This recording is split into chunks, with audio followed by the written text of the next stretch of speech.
Sultanım, iyi misiniz? Değilim Esma. Ben hamileyim diye oluyor bunlar, ben biliyorum. Ne oldu sultanım? Çirkinleştim iyice. Olur mu sultanım? Siz hala çok güzelsiniz. Ben bu saraya gelmeden evvel de prensestim.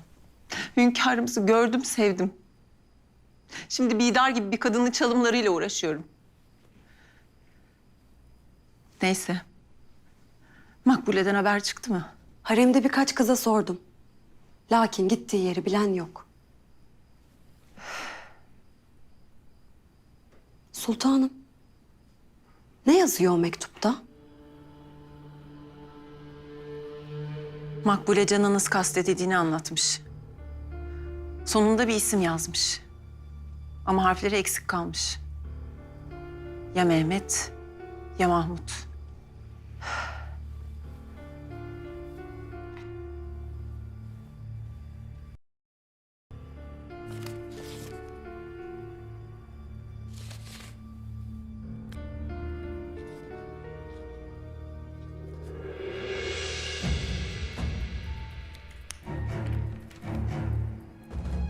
Mehmet Paşa.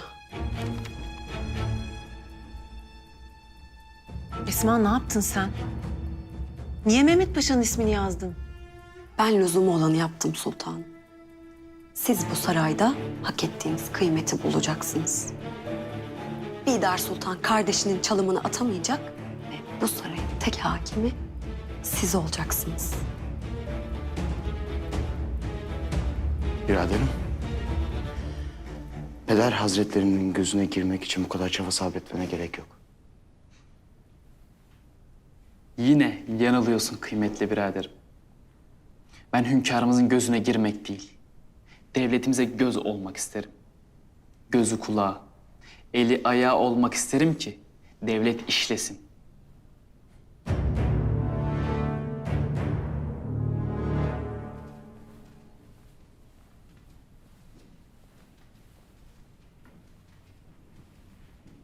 Hasan, Şehzadem, nihayet döndünüz. Ömer sağ olsun. Hayatımızı kurtardı. Sağ olsun. Sağ olsun. Umarım buraya geri dönersiniz. Ve ömrünüzün huzurunu bulursunuz. Herkes kendinin mezarıdır şehzadem.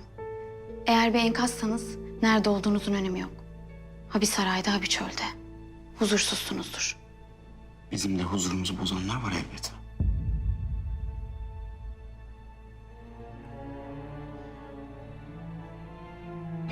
Huzurunuz kaçmasın şehzadem.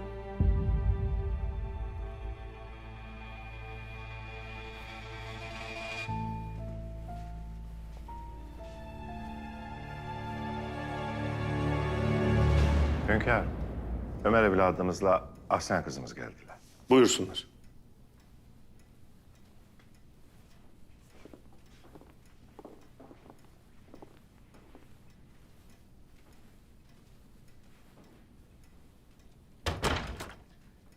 İkinizden de ümidi kesmedik. Dönüşünüz mübarek olsun. Kızım seninle muhabbetimizin bahisleri uzundur. Eğer geldiysen bize itimadın tam demektir. Yalanları gördüm. Hakikati yaşadım hünkârım. Sizden helallik dilerim. Yıllarca babamın katilini siz bildim. Mazinin pişmanlıkları istikbalini daha sağlam kuracaktır kızım. Efraim Efendi ikimizin sırrıdır. Bu sırrı beraber açacağız. O vakte kadar dinleniniz.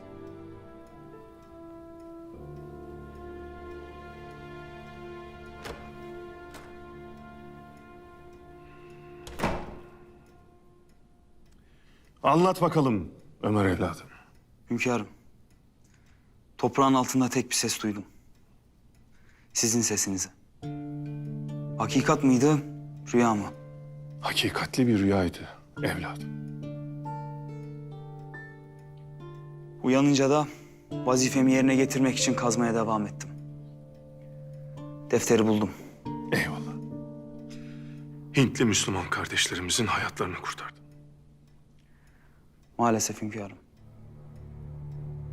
Defter Hiram'da. Evladım nasıl olur? Ahsen'i tele asmış alçak. Onun hayatı karşılığında defteri istedi. Sen de verdin. Mühim sual şu.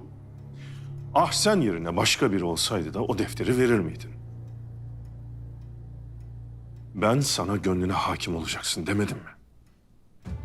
Bunu derken devletin derin meselelerini bilenlerin zaafları olamaz. Zaafları olanlar var olamaz demiştim. Bağışlayın hünkârım. Sualin cevabı nedir Tahsin Paşa? Ahsen'in yerinde başkası olsaydı da defteri verirdi. Çünkü Çünkü o defterde Hintli kardeşlerimizin isimleri bulunsa bile onları kurtarmak için bir ümit vardı. Lakin tele asılmış birini kurtarmak için vakit yoktur. yani siz doğrusunu yaptınız Ömer Efendi. Lakin bunu Ahsen için değil, doğru olduğu için yapmalıydınız. Şimdi gidip Hiram'ı bul. Hiram'ı bulup defteri alacağım hünkârım.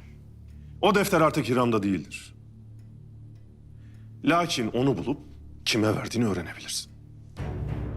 Emredersiniz hünkârım.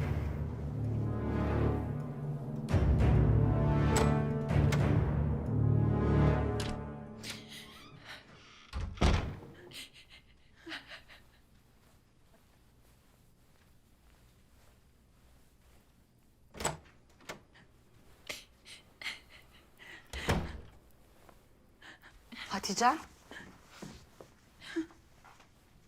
Hatice'm ne oldu? Neye ağlıyorsun sen böyle? Yok bir şey ablacığım. Yok bir şey. Bak kızım. Sana söyleyeceğim şeyler var. Otur şöyle. Ne oldu? Beni şimdi iyice iyi dinle. Kızım, Abdülhamit amcan başımıza gelen felaketleri babandan biliyor. Neden? Ne alakası var babamla? Murad Efendi'nin yaptığı siyaset şımarttı Avrupa devletlerini diyormuş. Eğer baban yüz vermeseydi devletimizin içinde anarşi çıkartamazlardı demiş. Tamam. Babamın yaptığı siyaset başka olabilir. Lakin nihayetinde o da devleti için çalıştı. Elbette öyle kızım. Ama hünkârımız Sultan Murat yaşadıkça devletin hatta tahtın tehlikede olduğunu düşünürmüş. Ayrıca Peder Hazretlerinin Mason locasına girdiğini de hatırlatmış yeniden. Ne dersin hala sen?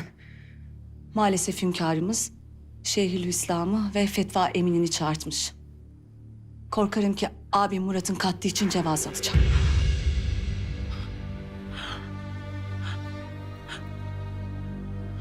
Tamam kızım, sakin ol. Hatice'm sakin ol. Kızım. Hatice'm, gel otur hadi. Hatice'm. Hatice'm kendine gel, aklını başına topla hadi. Kaybedecek vaktimiz yok. Ne yapacağız ona? Ne yapacağız ona? Babamı nasıl kurtaracağız? Bak kızım, sakin ol. Kaybedecek vaktimiz yok. Şimdi senin bir an evvel çırağına gitmen lazım, anladın mı? Ben nasıl çıkarım buradan? Ben gidemem buradan. Bidar izin vermez. Bidar izin verse hünkâr izin vermez. Ben nasıl giderim buradan? Kızım, bir çaresini bulacağız elbette, sen meraklanma. Şimdi senin bir an evvel babanı kaçmaya, tahta geçmeye ikna etmen lazım. Tamam mı? Bak, eğer babam bayrak açarsa kızım... orduda eski sultanlarına biat etmeye hazır askerler var. Avrupalı devletlerde, payitahttaki azınlıklar da dünden razı zaten. Eğer ikna edersen, bil ki babam muvaffak olacak kızım.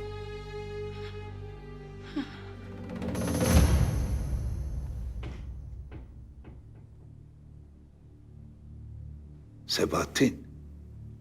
Senin bu zalim dayın, masum dayını öldürünce sıra bize gelecek. Hürriyetin olmadığı yerde kuşların kanadı hep ıslaktır pederim. Mutlaka düşerler. Sebahattin. Burada ölümden kaçıyoruz. İstersen üstüne bir de birbirimize sıkmayalım. Ha. İşte ölüm, işte fetvası. Şeyhülislam Efendi, Şeyhülislam Efendi Hazretleri. Hoş geldiniz. Selamun aleyküm. Aleykümselam paşam. Hoş bulduk. Şeyhülislam Hazretlerim, acaba buraya teşrifinizin sebebini sual edebilir miyim? Padişahımız buyurdular. Malumatımız yoktur. Canım, padişahımız buyurdularsa mutlaka kendileri için bir fetva talep edeceklerdir. Başka ne olabilir ki? Fetva mutlak adaletten çıkar. Öyle padişah talebiyle falan olmaz paşam. Bu Şeyhülislam Efendi'nin her bakışı kılıç, keser. Her kelamı da düğüm. Gelir benim boynuma dolanır. Tamam kızım, daha fazla ağlama ne olur. Aman diyeyim, bu meseleden sakın ha kimselere bahsetme. Muhakkak bir çaresini bulacağız.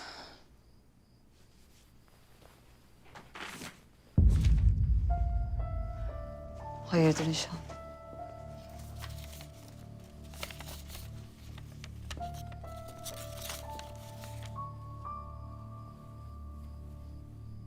Mehmet Paşa. Çok şükür Hatice'm. Çok şükür. Ne oldu hala? Bu öyle bir havadis ki. Bu mektupla Bidar kadına istediğimiz her şeyi yaptırabiliriz. Kimin mektubu? Ne yazıyor bu? Bak, Makbule'nin imzası. Kendisini öldürmek isteyenin Mehmet Paşa olduğunu yazmış.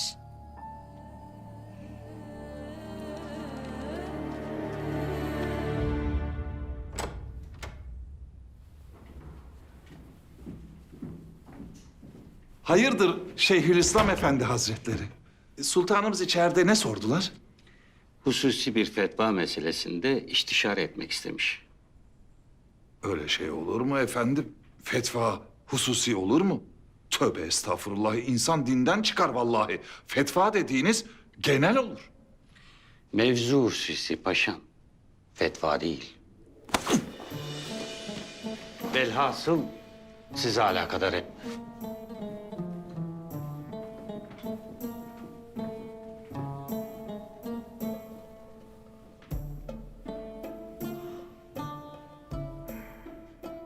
Sebahattin, işin rengi katiyetle belli oldu.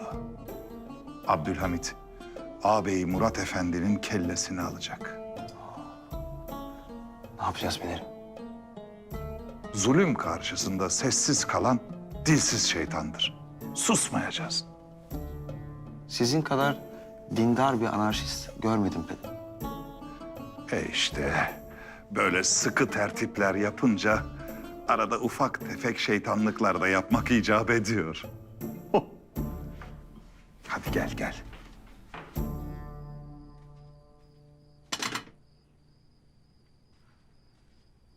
Sultanım, oruç tutmasanız. Hem kendim hem evladım için bir zararı yok şimdilik. Zaten çok yiyemeyeceğim Esma Kalfa. Biz ne yaptık? Sakin olun sultanım. Çok büyük hata yaptık biz. Hayır sultanım. Biz doğru olanı yaptık. Başka türlü Bidar kadının gücünü kıramazdık. Çoktan hak ettiler bunu. Mehmet Paşa daha meydanda bir şey yokken koşup Alman sefaretine sığındı. Belli ki işi yapan Mehmet Paşa'dır. Ama hünkârımızın elinde delil yoktu. Seni mektubu buldu mu? Bulmuştur.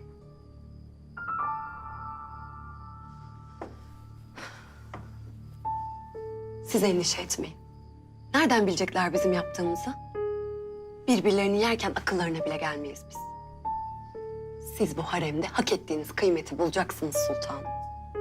Abdülhamit Han'ın biricik sultanı, Tatar prensesi Fatma Pesend Hanım. Bir de şehzade doğarsa?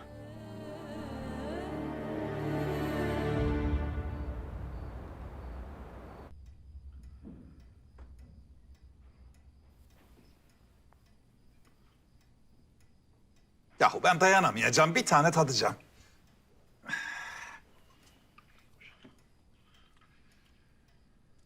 Ya paşalar, laf aramızda. Ben bu hünkârımızı da hiç anlayamıyorum.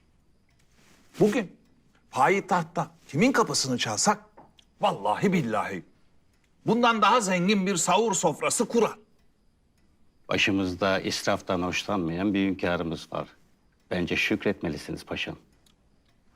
Şeyhülislam Hazretleri, hünkârımız sizi çağırtıp ne sordu? Çok merak ettim. Sır tutmasını bilir misiniz paşam? Elbette, elbette bilirim. Ben de bilirim.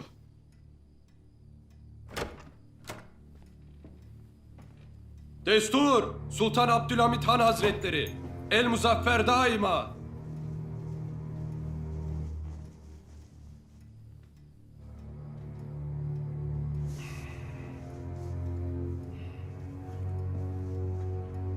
Buyurunuz. Hoş geldiniz, şeref verdiniz. Allah bizi bir Ramazan'a daha kavuşturdu. Sahurlarımız ahirette bizi seherlere kavuştursun. Amin. Buyurunuz.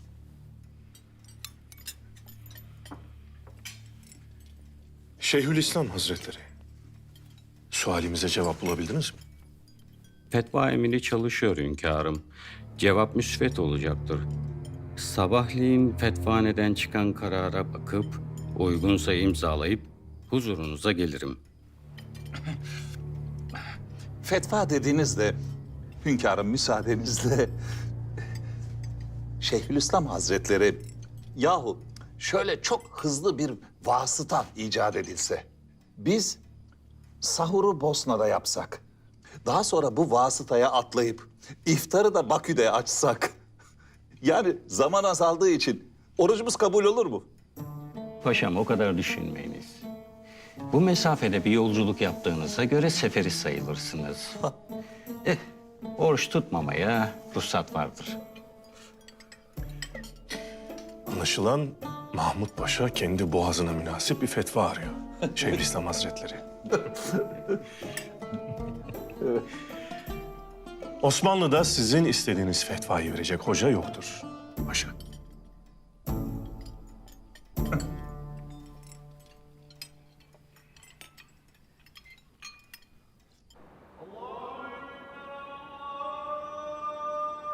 Bismillahirrahmanirrahim.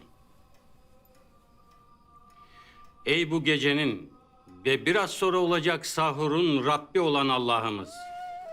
Bizi iftarlara ulaştır. Günahlarımızdan temizlenmiş olarak orucumuzu açmayı nasip eyle ya Rabbi.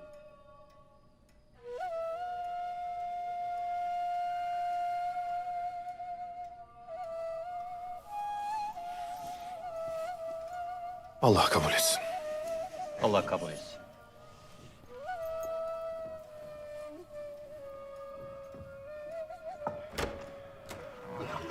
Hadi bakalım. Paşam.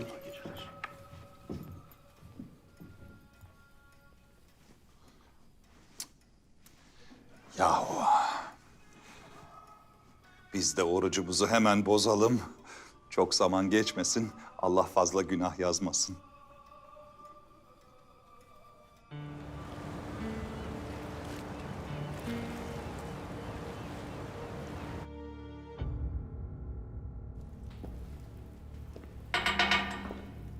Bastık Efendi. Ziyarete gelenleri böyle mi karşılarsın? Şu suratına bak. Ne meymeneti var ne nuru. Bir de hesapta din adamı olacaksın. Ziyaret sebebiniz sizi sultana satma ihtimalimse korkmayın. Ben kimseden veremeyeceği şeyi istemem. Beni satacaksın. Sultanla yap pazarlığını. Sat beni. Her işin arkasında Zaruf vardı. Bunu da yanına al. Sen ne diyorsun Zaruf Efendi? Çevireceğim oyunu oynarlarken en güvenilir yerde sultanın yanında olmam lazım.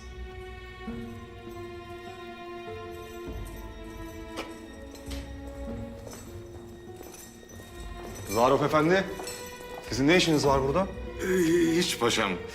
Bizim çocuklardan biri kumar borcu yüzünden buraya düşmüş. Ben de serseriyi çıkarayım dedim. Ona bakıyordum. İyilik için bile olsa bu serseri takımının yanında fazla dolaşmamak lazım değil mi? Maazallah bitlenirsiniz sonra. Haklısınız da merhamet işte. Doğru.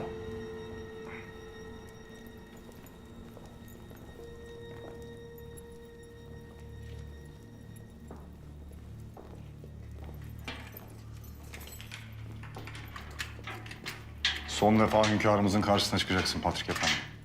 Tanrı büyük. Belki bir gün hünkâr huzuruma çıkmak ister. Bana bak.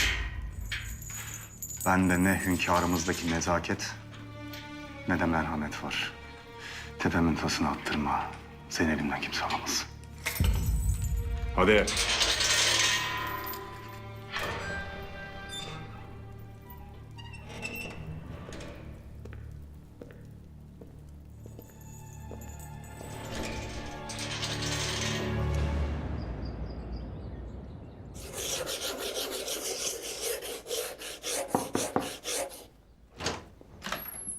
Hünkârım. Gel kızım.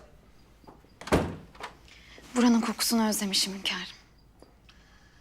Sen gittiğinden beri temizleyen de olmadı. Size karşı o kadar mahcubum ki. Nihayetinde buradaki vazifemi yerine getiremediğim için bile. Burası temizlenir kızım. Sen gönül evini temizleyebildin mi? Mühim olan o. Temizledim hünkârım. Hakikati gördüm. Babamı öldürenlerin size iftira atanlar olduğunu gördüm. Baban Efraim Efendi bana ve devletine sadık bir adamdı. Biz onunla bir sırrı paylaşırdık kızım. Ölmeden evvel sana bir şey söyledi mi? Söyledi hünkârım. Sadece bazı rakamlar. Babanın bize bıraktığı emanet o işte. Hafızanda mı kızım? Yaz. Baban bir çocuk yetiştirdi. O çocuk Vatikan'a girdi. Eğer ortaya çıkmamışsa, öldürülmemişse kendisi bir kardinaldir şimdi. Siz kim olduğunu biliyor musunuz? Hayır. Tedbir amaçlı bunu yalnızca baban ve o çocuk biliyordu. Vakti gelince bize de söyleyecekti. Vakit de geldi lakin öldürüldü. Babamı bu yüzden mi öldürdüler hünkârım? Hatırladıklarını yaz kızım. Babanın sana verdiği sır bizi Vatikan'daki hafiyemize götürecek.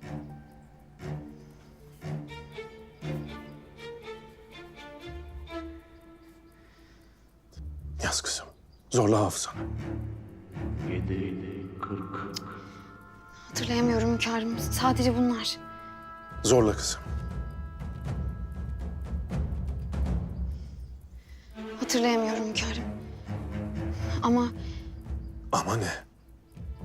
ben buraya gelmeden önce mazime dair ne varsa saraya teslim ettim. Hatıralarla dolu bir defterim vardı. Orada yazıyordu. O defter şimdi sarada. Ah sen kızım. Hazırlan. Melike olacaksın. Babanın yarım bıraktığı işi sen yapacaksın. Bizi Vatikan'daki hafiyemize sen ulaştıracaksın.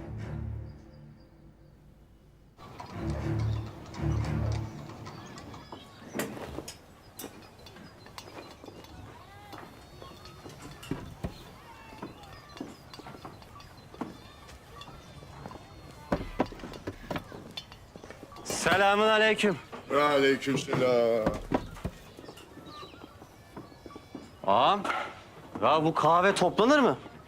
Toplanır toplanmasına da. Ben yeni bir yer bakacağım. Sağlam olanları toparlıyoruz. Bekleriz yeni mekana. Hayırlı olsun ağam. Eyvallah Söğütlü. Kelleci Ferman Ağa'nın kahvesi ha? Gördüm gazeteyi. İyi çıkmışım. Ağam, Ermeni çeteciler uyumayan çocuklarını ferman geliyor diye korkutuyorlarmış ha. Biz devlete hainlik yapanlara karabasan oluruz Yusuf. Çocuklara gülen yüzümüz sadakadır. Siz ne yaptınız? Vaziyet nedir? Ağam hainler kodeste. Asıl o yılanın başı İramiti meydanda yok. Devlet yanında. Girin içeri. Sorun usulüyle birine elbet bir cevap alırsınız. Devlete ihanet eden herkese ihanet eder.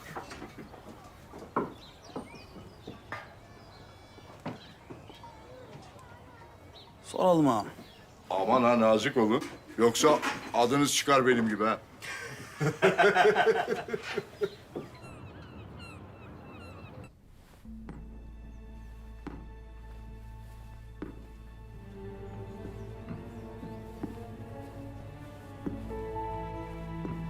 Mahmut Paşa hayırdır? Hünkârım.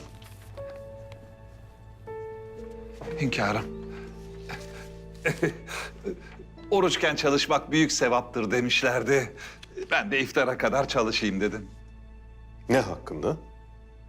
İşte bu azınlıkların çıkardığı hadiselerle demiryolu güzergahları arasındaki münasebetleri araştırıyorum hünkârım. Bu azınlıkların demiryolu güzergahı... Paşa, bizim değiştirilmemesini emrettiğimiz güzergahlar zaten bu mesele gözetilerek çizildi. Lakin sizin beceriksizliğiniz yüzünden akamete uğradı. Hünkârım, ben daha çok çalışarak kendimi size affettirmek arzusundayım. Hünkârım, Patrik İzmirliyan'ı getirdik. Öyle mi? Bize vereceği mühim bir havadis var mıymış? Eğer kendisinin sağ salim sürgün edilişi mümkün olacaksa bize bu işin arkasındakilere dair bir isim verecekmiş. Demek sürgünü arzular hale geldi. Gidelim bakalım bize ne fısıldayacak. Allah ömürler versin, Allah ömürler versin. Kemalettin Paşam, bu Patrik İzmirliyan kimin ismini verecekmiş densiz? Bilemem paşam. Herhalde kendisini bu işe itenlerindir.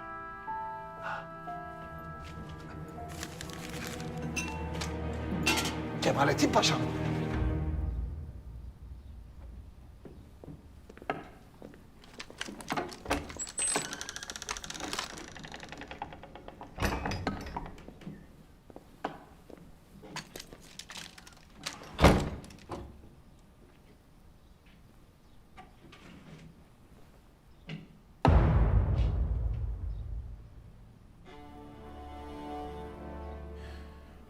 Yüzük parmağından çıkmıyor değil mi?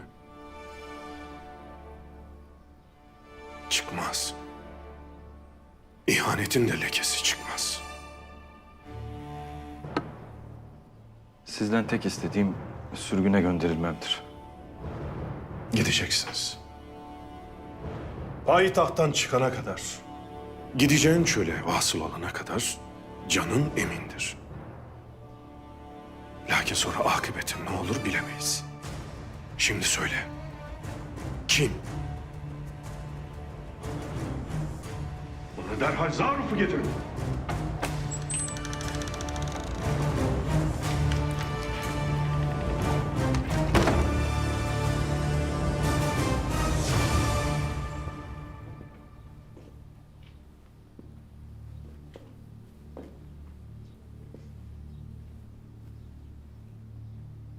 Bu Hiramiti kendi canından daha mı kıymetli?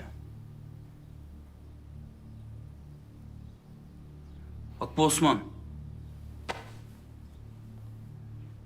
Söğütlü alayından devletin resmi askeri. Şimdi silahını çeker, senin kafanı dağıtır ama devlet mesul olur. Ömer Efendi ise arabacıdır. Ben seni buradan çıkartırım. Kaçtı derim. Lakin Ömer Efendi dışarıda beynini dağıtır. Devlete de pisliğin bulaşmaz. Vallahi ben içeride yatmayı göze alırım. Teslim olur, cezamı çekerim. Devleti de bir pislikten temizledim diye zindanda hayatım şahane olur. Şimdi istersen gidebilirsin. Serbestsin. Yo, bırakmayın beni. Bırakmayın. Anlat o zaman. Hadi lan! Hiram Vatikan'ın adamıdır. Güvenli bir yeri var. Bir ev. Orada telgraf hattı var. Direkt Vatikan'la mesajlaşır. Mutlaka oraya gidecektir.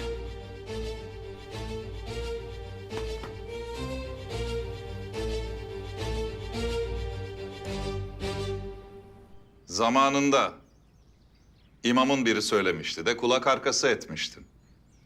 Ne demişti imam? Demişti ki Bu kefere takımı önce Müslümanları yemeye çalışır. Başaramayınca da oturup birbirlerini yerler. Hakkı varmış. Baksanıza. Bu fırıldak Patrik sizi sattı. Hünkâr'a isminizi verdi. Bunu Patrik'ten ben istedim. Hünkârla görüşmem gerekiyordu. Huzura çıkmak için en kolay yol da buydu. Bir de kendimi emniyete aldım. Peki şimdi siz ne yapacaksınız? Hünkârın elinden nasıl kurtulacaksınız? Theodor Herzl'ı satacağım. Bu mudur? Yani Abdülhamit'e karşı açtığımız büyük cephenin taktiği bu mudur? Birbirimizi satmak mıdır? Ruslar benden defteri istiyor. Ben de onu alacağım. Güzellikle isteseydiniz, vermiyorsa sıksaydınız. Paşam, eğer Herzl'ı vurursam dünyadaki bütün Yahudilerin hışmına uğrarım. Bütün bankalar onların. Elbette. Silah ticareti onların kontrolünde. Beni bitirirler. Herzl'a direkt sıkamam. Abdülhamit Han Herzl'ı alacak. Sizse defteri alacaksınız. Defteri sen alacaksın paşam. Ben mi? Niye ben? Çünkü sen paşasın da onda.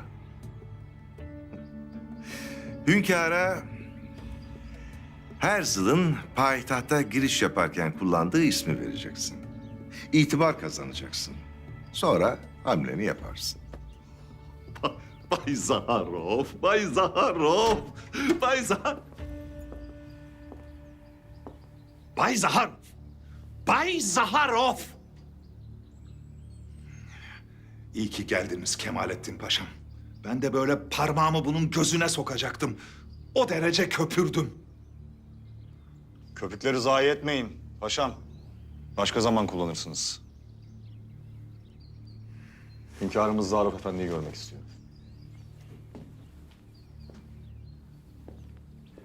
Kefere.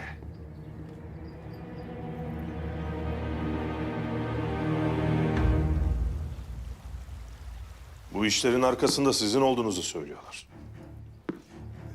Hünkârım, size ulaşmam çok zordu. Elimde çok önemli bir havadis var. Bunu size ulaştırmam gerekiyordu. Lakin beni saraya almadılar. Bu işlerle alakan ne? Patrik neden senin ismini veriyor? Hünkârım, Patriği sorgulayacağınızı düşündüğüm için bir dindaşı olarak ondan ufak bir ricada bulundum. Benim ismimi size vermesini söyledim. İnanmazsanız onun üzerinde benim imzalı notum var, bakabilirsiniz.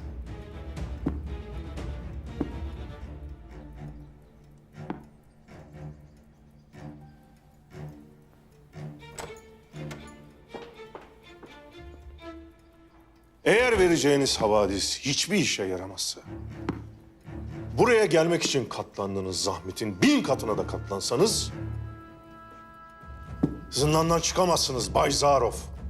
İçinde Hintli Müslümanların olduğu bir defter var hünkârım. Ve İngilizler bu defterin peşinde. Defter de şu anda Herzl'da. Theodor Herzl. Evet hünkârım.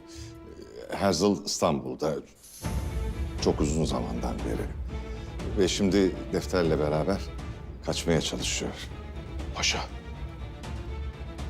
limanları ve sirkeciyi tutsunlar. Arşivden Herzl'ın fotoğraflarını bulun. İsmini de bildiririz, pasaport kontrolünden geçemez hünkâr. Payitahta ismini değiştirip girmiştir paşa. Dediğimi yapın. Emredersiniz hünkâr.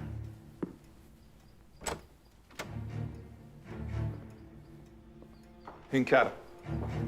Hünkârım. Hünkârım çok mühim bir şey buldum. Nedir paşa? Hünkârım, sizle görüşmeden evvel Bay Zaharov'la içeride görüşmüştüm. Kendisi bana Bay Herzl'dan söz edince ben de hemen durumu bir araştırdım. Müsaade buyurursanız. Derhal pasaport memurlarına verin. Hünkârım, üzerindeki şüphenin kalkması için ortalık yatışıncaya kadar sarayda kalmayı arzu ediyorum. Ki bu hadiselerle bir alakam olmadığı anlaşılsın.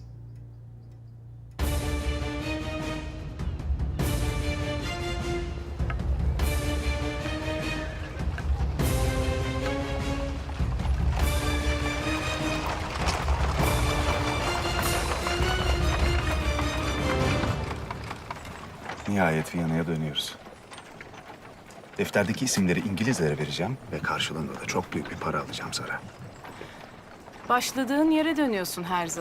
Üstelik yediğin onca darbede cabası. Evet ama çok şey öğrendim. Eskiden İsrail'e doğru yürüyordum. Şimdi ise koşuyorum.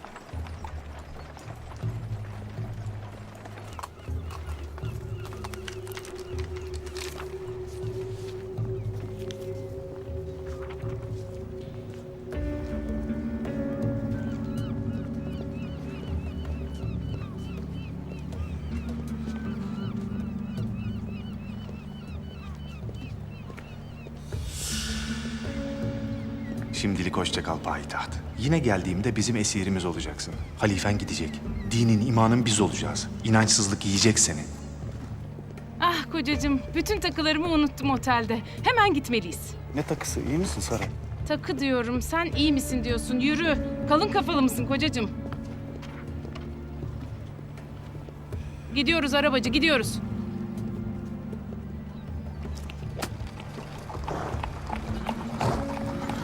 Zabit seni görseydi biterdi. Ne oluyor Sara? Zabit'in elinde fotoğrafın vardı. Seni arıyorlar Herzl. Satıldım. Kim? Kim olacak? Ya Zaharov ya Mahmut Paşa.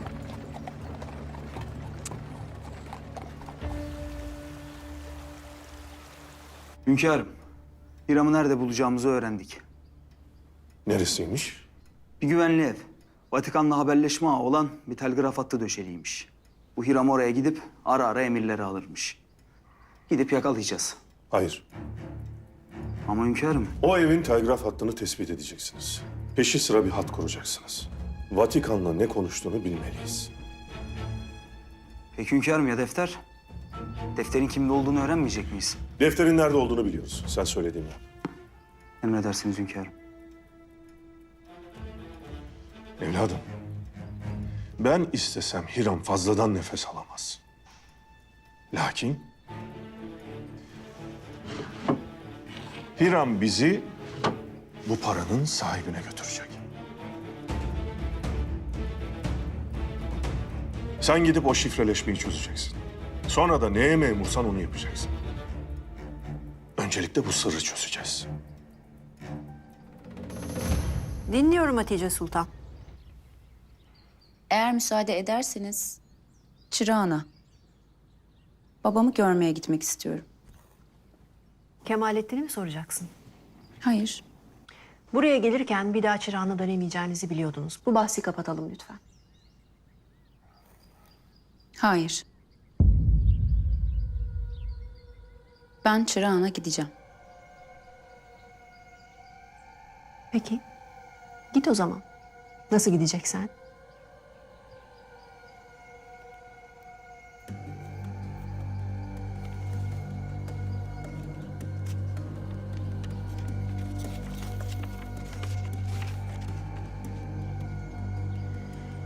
Ben bu sarayda herkese hakkımı helal ediyorum. Bir kişi hariç. O da canımı kasteden Mehmet Paşa'dır. Bu Makbule'nin giderken bıraktığı mektuptur. İmzası üzerindedir.